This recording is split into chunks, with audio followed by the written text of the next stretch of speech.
गांव में रामू नाम का एक गरीब किसान रहता था। उसके पास न तो ज्यादा खेत थे न ही पैसे, लेकिन वो ईमानदार और मेहनती था।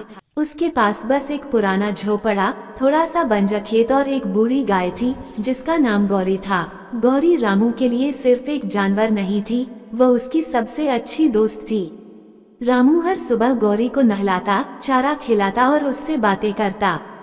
गौरी दूध बहुत कम देती थी, लेकिन रामू उसी दूध को बेचकर किसी तरह अपना गुजारा करता था। गांव वाले कई बार रामू से कहते, इस बूढ़ी गाय को बेच दो, कोई फायदा नहीं है इससे। मगर रामू हर बार मुस्कुरा कर कहता, गौरी ने मुझे कभी भूखा नहीं सुलाया, मैं इसे नहीं बेच सकता। एक साल गांव में भारी सूखा पड़ा।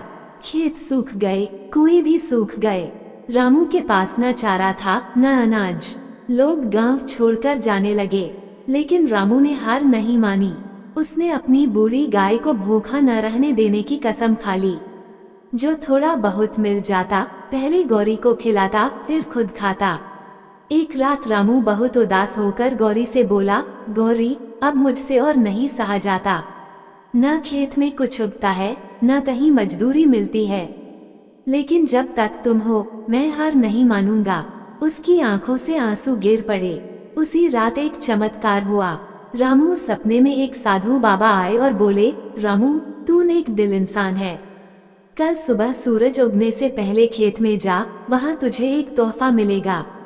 रामू की आंख खुली तो वह चौंक गया, लेकिन उसे सपना सच्चा लगा। सुबह सुबह वह खेत में गया तो देखा कि खेत के बीचों बीच एक छोटी सी मटकी जमीन में दबी है। उसने मटकी निकाली तो उसमें सोने के सिक्के थे। रामू पहले तो डर गया, फिर उसने गांव के पुजारी को जाकर सब बताया। पुजारी ने कहा, ये ईश्वर का वरदान है, तुम्हारी सच्ची सेवा और ईमानदारी का फल है।